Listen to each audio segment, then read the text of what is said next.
Hello everyone, welcome to you on channel Udgam Pathshala. I am Pratibha Nagpal and the chapter we are starting today is a chapter of class 9 of history, that is Nazism and the rise of Hitler. So basically हम इस chapter में Hitler के बारे में पढ़ेंगे, Hitler के कांडों के बारे में पढ़ेंगे। तो ये चैप्टर की जो शुरुआत होती है, वो चैप्टर जो शुरुआत हो रही है इसमें वो वर्ल्ड वॉर फर्स्ट से हो रही है, क्योंकि वर्ल्ड वॉर फर्स्ट में जर्मनी का भी पार्टिसिपेशन था। तो उसने वर्ल्ड वॉर फर्स्ट में हार का सामना किया। तो उसका जो उसने हार का सामना किया उसकी इकोनॉमी पे क्या असर पड़ा, वहां पे डिप्रेशन का पीरियड कैसे आया, वहां पे हाइपर इन्फ्लेशन का पीरियड कैसे आया, और जब ये सारी इकोनॉमी जो जर्मनी की इकोनॉमी थी वो उतने जब डाउन जा रही थी तो उस टाइम पे जो हिटलर है वो कैसे उभर के आया, वहां पर उसने अपनी पॉलिटिकल पार्टी कैसे बनाई, लोगों को इन्फ्लुएंस कैसे किया, क्योंकि हम सभी जानते हैं कि जो हिटलर था बहुत पावरफुल स्पीकर था, लोगों को कैसे इन्फ्लुएंस करना है भली भांति जानता था, ये बहुत अच्छे तरीके से जानता था। और फिर इसने धीरे धीरे वहां की जो डेमोक्रेसी थी उसको कैसे हटाया, खुद वहां पे तानाशाह कैसे बन गया। तो ये सारी चीजें जो हम पढ़ेंगे, जो सारे मैंने भी आपको टॉपिक्स बताए, ये हम इस चैप्टर में कवर करने वाले हैं। तो चलिए स्टार्ट करते हैं। बात है 20th सेंचुरी की। 20th सेंचुरी की जो स्टार्टिंग के ईयर्स थे उसमें जो जर्मनी था बहुत पावरफुल किंगडम था। तो वहां पे जब वर्ल्ड वॉर फर्स्ट हुई, यानी कि उस टाइम पे जब वर्ल्ड वॉर फर्स्ट की स्टार्टिंग हुई, यानी कि 1914 से 1918 तक चला, तो उसमें दो पार्ट थी, अलाइड पार्ट्स और आपका सेंट्रल पार्ट। सेंट्रल पार्ट में आपका जर्मनी और ऑस्ट्रिया थे, और वहीं अगर हम अलाइड पार्ट्स की बात करें तो फ्रांस, इंग्लैंड, रशिया थे। ठीक है, तो सबको लग रहा था कि जो वर्ल्ड वॉर फर्स्ट है बहुत जल्दी खत्म हो जाएगा, लेकिन ये पूरे 4 साल तक चला। बाद में जब यूएसए आया तो सेंट्रल पार्ट जो जर्मनी और ऑस्ट्रिया थे उनको हार का सामना करना पड़ा। वरना इससे पहले अगर हम बात करें तो जर्मनी ने फ्रांस और इंग्लैंड पे भी जो है अपना कब्जा जमा लिया था। और नवंबर 18 में जो सेंट्रल पार्ट यानी कि जर्मनी और ऑस्ट्रिया है उनको हार का सामना करना पड़ा, और ये हार गए। जो अलाइड पार्ट थे वो जीत गए। तो इसके बाद क्या हुआ ये देखते हैं। इसके बाद जो वहां की जर्मनी की जो पॉलिटिकल स्ट्रक्चर है, यानी कि वर्ल्ड वॉर फर्स्ट में क्योंकि जर्मनी एक हम बोल सकते हैं हार चुका था, तो उसका वहां के पॉलिटिकल स्ट्रक्चर पे क्या असर पड़ा। एम्परर ऑफ जर्मनी एब्डिकेटेड, यानी कि जो जर्मनी का एम्परर था उसने अपनी जो किंग की पोजीशन थी उसको छोड़ दिया। एंड नेक्स्ट दिया हुआ है national assembly created federal structure. जो वहां की नेशनल असेंबली है फिर वो क्रिएट हुई, उन्होंने फेडरल स्ट्रक्चर को क्रिएट किया। फेडरल स्ट्रक्चर आप सभी को पता है, जो पावर होती है वो सेंट्रल गवर्नमेंट और स्टेट गवर्नमेंट के बीच में डिस्ट्रीब्यूट हो जाती है, और फिर वो मिलजुल के काम करते हैं। नेक्स्ट है वहां पे डेमोक्रेटिक कॉन्स्टिट्यूशन बना जर्मनी में। People of Germany elected deputies for German parliament. जैसे हमारे यहाँ हम रिप्रेजेंटेटिव बोलते हैं ना, तो वहां पे वो इलेक्टेड किए गए जो डिप्यूटीज थे जर्मन पार्लियामेंट के लिए, और उनको लोग ही जर्मनी के लोग ही वहां पे इलेक्ट कर रहे थे। इलेक्ट का मतलब होता है जब हम अपना वोट देकर किसी को चुनते हैं। सिलेक्ट वर्ड नहीं है, इलेक्ट वर्ड है। German parliament was also known as Reichstag. जो जर्मन पार्लियामेंट है उसको रीच स्टैग के नाम से भी जाना जाता है। Afterward this government is called Weimar republic. और वॉर के बाद, लड़ाई के बाद जो एक गवर्नमेंट है इसी को वीमार रिपब्लिक का नाम दिया गया। नेक्स्ट है ट्रीटी ऑफ वर्साइल। अब जो क्योंकि जर्मनी को हार का सामना करना पड़ा तो ट्रीटी एक साइन हुई। ट्रीटी का मतलब होता है संधि या एग्रीमेंट, यानी कि कुछ लोगों के बीच में कुछ सहमति बनना। वैसे तो इसमें दिया हुआ है, देखो आप पिक्चर में भी देखोगे तो इसको ट्रीटी ऑफ पीस का नाम दिया गया है, लेकिन जर्मनी के लिए ये हार्श ट्रीटी थी। ठीक है, क्यों थी ये भी हम इसमें पॉइंट डिस्कस करेंगे। कई बार ऐसा क्वेश्चन भी आ जाता है, why the treaty of Versailles is also known as the harsh treaty for Germany. Germany के लिए क्यों थी, तो इसमें पढ़ेंगे। जो आपके एलाइड पावर्स थी उन्होंने क्या क्या ले लिया था। 13% टेरिटरी ऑफ इंडिया, यानी कि इतना एरिया जर्मनी का ले लिया था। 75% iron, 26% gold taken by France, Poland, Denmark and Lithuania. ठीक है, इन सभी ने जो है 13% टेरिटरी ले ली थी जर्मनी की, 75% आयरन ले लिया था, 26% कोल ले लिया था। तो इसलिए जो है हम बोल सकते हैं ये भी एक रीजन है कि ट्रीटी ऑफ वर्साइल जर्मनी के लिए हार्श ट्रीटी थी। नेक्स्ट दिया हुआ है जो जर्मनी की इसमें आपका ये आएगा, जर्मनी वाज डीमिलिटराइज्ड, है ना। तो जर्मनी की जो आर्मी थी उसको डीमिलिटराइज कर दिया गया। डीमिलिटराइज यानी कि जो उनकी जितनी भी मिलिट्री पावर थी उसको कम कर दिया गया।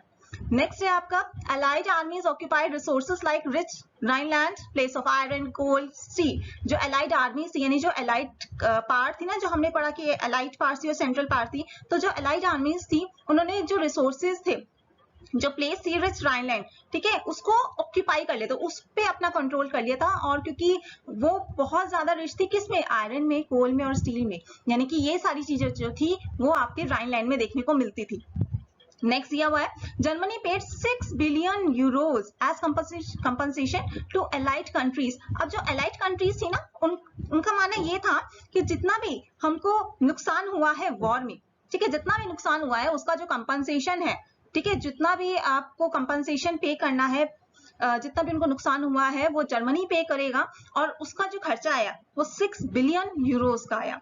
Bye paid the compensation Germany was financial weak. अब आप देख सकते हो कि जब किसी भी कंट्री को इतना ज्यादा कर्ज हो जाए, उसको देना पड़े, तो उसकी जो फाइनेंशियल कंडीशन है वो तो वीक ही हो जाएगी। तो उसमें यही दिया हुआ है, जो कंपनसेशन उसने पे किया, जो बोल सकते हैं आप हर्जाना उसने भुगता, तो उसकी वजह से जो जर्मनी था उसकी जो फाइनेंशियल कंडीशन थी, जो इकोनॉमी थी, वो बहुत डाउन चली गई थी। The people who have signed this treaty are known as November criminals. Criminals, ये जो नवंबर क्रिमिनल्स है ना, इनको ऐसा क्यों नाम दिया गया, क्योंकि जर्मनी के जो लोग हैं उनका मानना ये था कि हमारी मिलिट्री में इतनी पावर और थी कि हम और लड़ते तो हम जीत जाते। जर्मनी के लोगों का ऐसा कहना था। तो जिन भी लोगों ने ये ट्रीटी साइन की उनको नवंबर क्रिमिनल्स के नाम से जाना गया। नेक्स्ट है हाइपर इन्फ्लेशन इन जर्मनी 1923। जो हाइपर इन्फ्लेशन है कि बहुत ज्यादा बोल सकते हो कि यहाँ की जो करेंसी है उसकी जो बोल सकते हो वैल्यू वो बहुत कम होती चली गई डे बाय डे, ठीक है। तो ऐसा क्यों हुआ, क्योंकि आप देख सकते हो कि वहां पे उन लोगों ने लोन बहुत ज्यादा पे किया, कंपनसेशन है ना, बहुत ज्यादा पे किया जो एलाइड आर्मीज थी। तो अब इसमें देखते हैं, repaying of loan was in gold, therefore no gold left. जो लोन का रीपेमेंट हो रहा था ना वो गोल्ड की फॉर्म में हो रहा था, तो इसलिए उस वहां पर कोई भी गोल्ड, कोई भी सोना नहीं बचा था। France occupied Ruhr main industrial area. France ने जो है ऑक्यूपाई कर लिया था रूर, ठीक है, जो कि मेन इंडस्ट्रियल एरिया था। और आप जानते हो किसी भी कंट्री के लिए इंडस्ट्रियल एरिया जो होता है उसकी बैकबोन होता है, तो वो उन्होंने ऑक्यूपाई कर लिया था। Germany over printed their paper currency. और फिर जो जर्मनी है उन्होंने अपनी पेपर करेंसी को बहुत ज्यादा ओवर प्रिंट कर दिया, यानी कि जरूरत से ज्यादा प्रिंट कर दिया। तो जब भी पैसा ज्यादा फ्लो होता है ना तो उसकी जो वैल्यू होती है वो बहुत कम हो जाती है। अब आप देख सकते हो कि जो मैंने यहाँ नीचे लिखा हुआ है ये डाटा, उसके अकॉर्डिंग क्या हुई थी उसकी वैल्यू। अप्रैल की बात करें, 1923 की बात हो रही है, ये ईयर 1923 की बात हो रही है। अप्रैल की $1 की जो वैल्यू थी वो 3,53,000 मार्क्स थी। मार्क्स का मतलब वो नहीं जो आपको पेपर में एग्जाम में मिलता है, मार्क्स का मतलब है यहाँ पे करेंसी, जो जर्मनी की करेंसी है उसका जो नेम है वो मार्क्स है, ठीक है। तो $1 जो था वो 3,53,000 मार्क्स के इक्वल हो गया था। जुलाई की बात करें तो वहीं $1 कितने हो गया था, उसकी वैल्यू 46,21,000 मार्क्स हो चुकी थी। और अगस्त की बात करें तो $1 की जो वैल्यू है वो 10 करोड़ मार्क्स हो चुकी थी। आप यहाँ पे ना ये ग्राफ के थ्रू भी देख सकते हो कि यहाँ पे जो करेंसी की वैल्यू है, देखो वैल्यू 1 मार्क्स की जो वैल्यू है वो देखो कैसे कैसे घटती चली जा रही है, यानी कि 10 करोड़ तक। ऐसे इसमें जो डाटा दिया हुआ है 10 करोड़ तक जो है वो इतनी हो गई थी अगस्त में। वैल्यू ऑफ मार्क्स डिक्रीज, यही इसमें दिया हुआ है। America came and help Germany to overcome from crisis. अब उसके बाद अमेरिका आता है और जर्मनी की हेल्प करता है उसको इस क्राइसिस से निकलने के लिए, यानी कि जो वहां पे इतनी ज्यादा कंडीशन वर्स होती चली जा रही थी, तो उससे इसने यूएसए ने बहुत ज्यादा हेल्प की जर्मनी को कि वो इसको क्राइसिस से निकाल पाए। अब देख सकते हो आप वहां पे बहुत ज्यादा क्राइसिस होते, तो ग्रेट इकोनॉमिक डिप्रेशन का पीरियड चल पड़ा था, यानी कि जो लोग हैं बहुत ज्यादा उनकी बोल सकते हैं इकोनॉमिक कंडीशन बहुत डाउन हो चुकी थी। क्यों हो गई थी इसका देखते हैं, क्योंकि इसका जो संबंध है ना, जो रिलेशन है वो यूएसए से है। हुआ तो यूएसए में था, कुछ कंडीशन खराब हो गई थी, लेकिन उसका जो इम्पैक्ट है वो हमें जर्मनी में देखने को मिला। वो कैसे मिला, क्योंकि हम जानते हैं कि जर्मनी में जितने भी इन्वेस्टमेंट हो रही थी आपकी, है ना, या जितना भी काम चल रहा था वो क्यों चल रहा था, क्योंकि यूएसए ने उनको लोन प्रोवाइड किया था ना, शॉर्ट टर्म लोन्स, हमने अभी पढ़ा पीछे, शॉर्ट टर्म लोन्स उनको प्रोवाइड किए गए। तो जर्मनी ने जितनी इन्वेस्टमेंट की थी या इंडस्ट्रियल एरिया में जितना भी रिकवरी किया था वो सब पूरा जो डिपेंड था वो शॉर्ट टर्म लोन्स पे था, और जो उसको किससे मिला था, यूएसए से मिला था, ठीक है। This support was withdrawn when the Wall Street Exchange crashed in 1929। लेकिन जो ये सारा सपोर्ट है वो छीन लिया गया, वो ले लिया गया वापस 1929 में। क्यों ले लिया गया, क्योंकि वॉल स्ट्रीट एक्सचेंज जो कि आपकी यूएसए में है वो क्रैश हो चुकी थी। तो वहां पे जो आप बोल सकते हो शेयर की वैल्यू बहुत घट चुकी थी, और वहां पे एक ही दिन में 6 मिलियन अराउंड 6 मिलियन जो शेयर्स हैं वो एक ही दिन में सेल आउट हो गए। तो वहां की इकोनॉमी जो है बहुत डाउन हो गई थी। नेक्स्ट आपका दिया हुआ है पीपल लॉस देयर जॉब्स और work for very low wages. जो वहां के लोग थे उन्होंने अपनी जो जॉब है वो छोड़ दी, मतलब छोड़ दी इन द सेंस कि उनसे छूट गई है, उनको निकाल दिया गया, या फिर जो वहां पे लोग काम कर रहे थे वो बहुत कम वेजेस पे काम कर रहे थे। As people were employed so they started unemployed, sorry यहाँ पे आएगा unemployed, so they started criminal activities. जैसे ही जो लोग हैं वहां पर वो आपके अनएम्प्लॉयड हो गए, यहाँ पे आएगा आपका अनएम्प्लॉयड। जैसे ही वहां पे जो लोग हैं वो अनएम्प्लॉयड हो गए तो उन्होंने क्रिमिनल जो एक्टिविटीज हैं वो स्टार्ट कर दी, क्योंकि जब उनको इकोनॉमी में काम ही नहीं मिल रहा है, अपनी इकोनॉमी में काम नहीं मिल रहा है, तो उनको अपना घर तो देखना है, अपना घर तो चलाना है, तो वहां पे इसलिए जो लोग थे उन्होंने क्रिमिनल एक्टिविटीज स्टार्ट कर दी।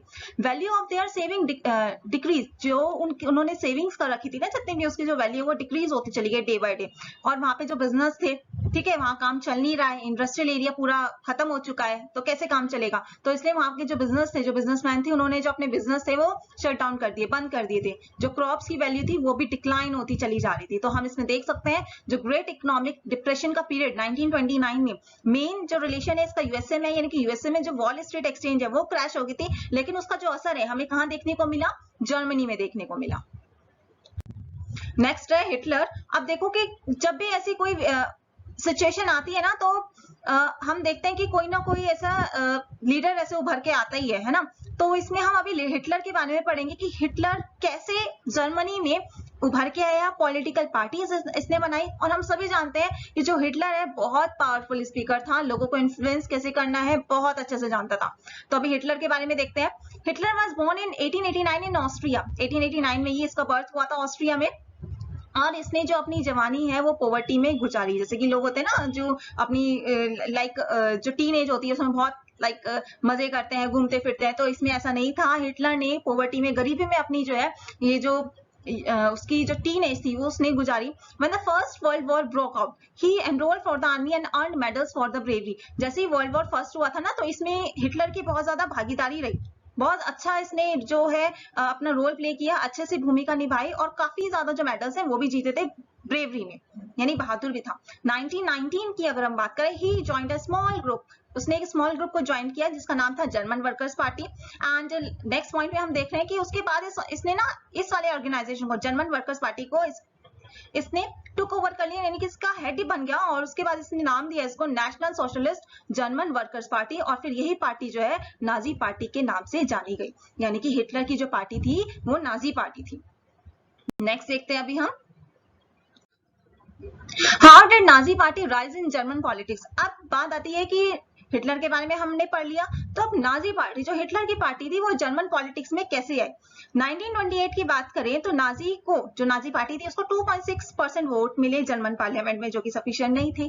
ठीक है, उसके बाद ग्रेट इकोनॉमिक जो है डिप्रेशन वहां पे चल ही रहा था, तो उसके बाद क्या हुआ, Nazi people said that they will solve everything. अब अगर किसी भी कंट्री में इतना इकोनॉमिक डिप्रेशन चल रहा होगा, ठीक है, इतनी वर्स कंडीशन चल रही होगी, और कोई आपको बोले कि हम सब सही कर देंगे, तो आपको तो ये होगा ना कि डूबते को तिनके का सारा जो हम बोलते हैं, तो वही यहाँ हुआ। तो लोग ना बड़े इन्फ्लुएंस हो गए नाजी पीपल से, यानी कि नाजी पार्टी के जो लोग थे उनसे बड़े इन्फ्लुएंस हो गए। तो उसके बाद क्या हुआ, इसका अगर हम रिजल्ट देखें, 1932 में नाजी पार्टी को 37% वोट मिले।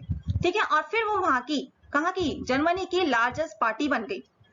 नेक्स्ट देख रहे हैं हम, Hitler was very powerful speaker and he create support among people by speaking that he will give unemployment to unemployed people। यानी कि हम जानते हैं हिटलर बहुत पावरफुल स्पीकर था, और उसने लोगों के बीच में अपना जो है सपोर्ट क्रिएट किया कि लोग उसको सपोर्ट करें। और लोगों ने सपोर्ट कैसे किया, क्योंकि उस टाइम पे अनएम्प्लॉयमेंट की कंडीशन बहुत ज्यादा चल रही थी, है ना, बहुत ज्यादा सिचुएशन ऐसी चल रही थी। तो नाजी पार्टी ने, या फिर हम बोल सकते हैं हिटलर ने क्या बोला लोगों को कि जो जितने भी अनएम्प्लॉयड पर्सन है ना, हम उनको रोजगार देंगे, हम उनको एम्प्लॉयमेंट देंगे। तो इसकी वजह से हम देख सकते हैं कि जो नाजी पार्टी है वो आपकी सत्ता में आई। ठीक है, पॉलिटिकल जो स्ट्रक्चर है इसमें।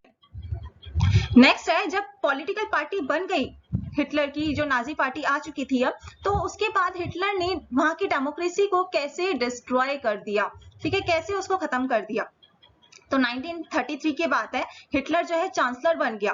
30 जनवरी को हिटलर चांसलर बन गया जर्मनी का। इन फरवरी 1933 Germany parliament got burn down, और जो इससे उसको और भी ज्यादा सपोर्ट मिल गया। 1933 में ही जर्मनी का जो पार्लियामेंट था वो जल गया, बर्न डाउन हो गया। उसके बाद क्या हुआ, द फायर ऑफ डिक्री, यानी कि इसको आप बोल सकते हो गवर्नमेंट का ऑर्डर, ठीक है। तो 28/5/1933 को उसमें क्या हुआ, इनडेफिनेटली ऑल सिविक राइट्स, यानी कि जितने भी सारे सिविक राइट्स थे, है ना, जितने भी लोगों को अधिकार मिले हुए थे उन सबको हटा दिया गया, और अनेबलिंग एक्ट जो है वो लागू किया गया 3 मार्च को, जिसमें कि डिक्टेटरशिप, तानाशाही जो है हम बोल सकते हैं वो वहां पे स्थापित हो गई। Ban on all political parties except Nazi party, यहाँ पे आपका आ जाएगा एक्सेप्ट, यानी कि जितनी भी आपकी पॉलिटिकल पार्टीज थी, ठीक है, वो सारी बैंड हो गई, यानी कि उस पे प्रतिबंध बोल सकते रोक लगा दी। तो उसमें क्या है, सारी पार्टीज पे बैन हो गया, सिर्फ नाजी पार्टी वहां पे बची थी। तो नाजी पार्टी यानी कि यही पार्टी है, अब कोई और सत्ता में आ ही नहीं सकती, तो ये अपना मनमर्जी से जो भी काम इन्हें करना है वो कर रहे थे। नेक्स्ट है नाजी आइडियोलॉजी। आइडियोलॉजी का हम बोल सकते हैं कि वहाँ की क्या फिलॉसफी थी, वहाँ पे जो सोसाइटी थी, जो इकोनॉमी थी, वो किस फिलॉसफी के आधार पर चल रही थी, ठीक है।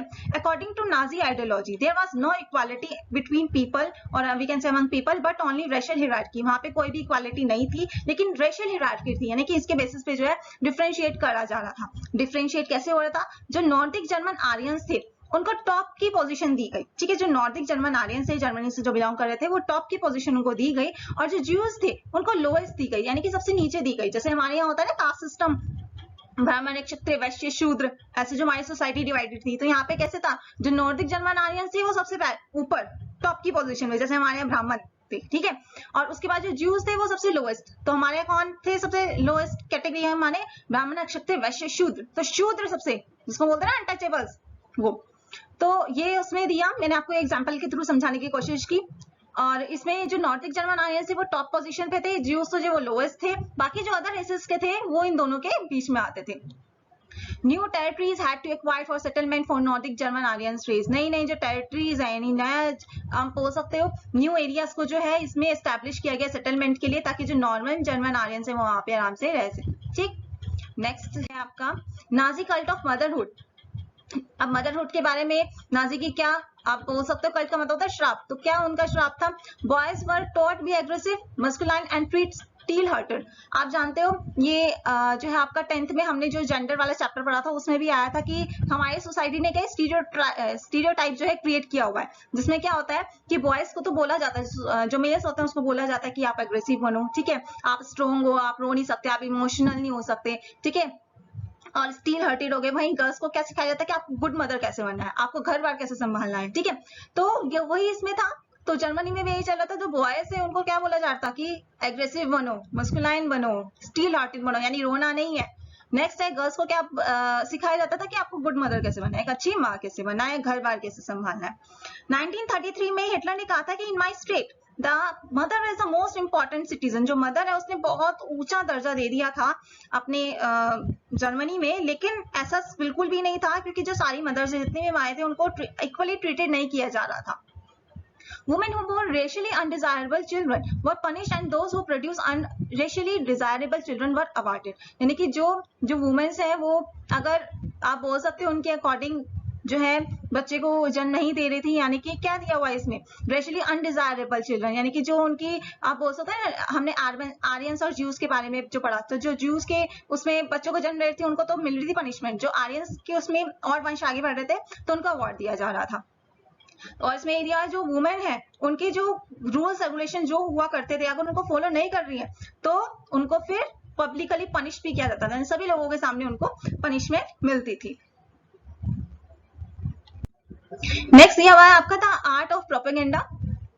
आर्ट ऑफ प्रोपेगेंडा में क्या है कि mass killing are term as special treatment final solution. जो ये आपका है आर, मास किलिंग जो थी ना, ये आपकी स्पेशल आप बोल सकते हैं फाइनल ट्रीटमेंट जो है वो फाइनल सॉल्यूशन जो है उसको दिया जाता है। यानी कि अगर कोई भी प्रॉब्लम आई है, अगर कोई इनकी बात नहीं मान रहा तो क्या होता था कि इनको मार दिया जाता था लोगों को। Nazi ideas were spread through visual images, films, radio, posters, catchy slogans. और जो नाजी के आइडियाज थे वो कैसे कैसे फैल रहे थे, यानी कि कैसे उनके जो थॉट्स हैं वो लोगों तक पहुंच रहे थे, विजुअल इमेजेस के थ्रू, फिल्म्स के through, radios, posters, catchy slogans. तो इससे इनका विस्तार हो रहा था, प्रचार प्रसार हो रहा था, हम कह सकते हैं। In posters enemies of Germans such as Jews were shown as evil. क्योंकि जितने भी स्लोगन थे, विजुअल इमेजेस थी, ये आपका जो आर्यंस थे ना, नॉर्दिक आर्यंस, इनके हक में थी, है ना, इनके आप बोल सकते फेवर में थी, तो इनके अगेंस्ट में कौन थे, किसको ये अगेंस्ट में मानते थे, ज्यूज को मानते थे, तो उनको इविल के तौर पर पोस्टर्स में दिखाया जाता था ऐसा। नेक्स्ट आपका दिया हुआ है the Holocaust, this is the last topic. तो होलोकॉस्ट क्या है, Jews collected and preserved documents, wrote diaries, kept notebooks and create archives which are called holocaust। यानी कि जो Jews थे, यानी उनके साथ जितना भी भेदभाव हुआ, तो उन्होंने क्या किया, एक डॉक्यूमेंट्स जो है वो उसको बनाना स्टार्ट कर दिया, डायरीज लिखी, नोटबुक्स लिखी, ताकि लोगों को, आगे आने वाले लोगों को जो है, जनरेशन को पता लग सके कि उनके साथ कितना ज्यादा भेदभाव हुआ। तो उसको हमने होलोकॉस्ट का, तो वही इसमें हमें नेक्स्ट पॉइंट में देखने को मिल रहा है। Jews wanted the world to remember the suffering they had endured during the Nazi killing operations। यानी कि Jews ये चाहते थे, यानी इनकी जिनके साथ इतना भेदभाव हो रहा था, वो ये चाहते थे कि जितनी भी उन्होंने सफरिंग सही है, यानी कि प्रताड़ना जो जितनी भी सही है, पीड़ा जितनी भी सही है, वो लोगों को पता लग सके कि नाजी पार्टी ने उनके ऊपर कितना ज्यादा अत्याचार किया है। सो ये हमारा लास्ट टॉपिक था, यही हमारा चैप्टर था। होप करती हूँ, आशा करती हूँ कि आपको ये जो चैप्टर है वो अच्छे से समझ में आया होगा। सो अगर आपको ये वीडियो अच्छी लगी हो, चैप्टर जो मैंने समझाया वो समझ में आया हो, तो प्लीज इस वीडियो को लाइक कीजिएगा, ज्यादा से ज्यादा अपने दोस्तों में शेयर करें और चैनल को सब्सक्राइब करना ना भूलें। और वीडियो देखने के लिए थैंक यू।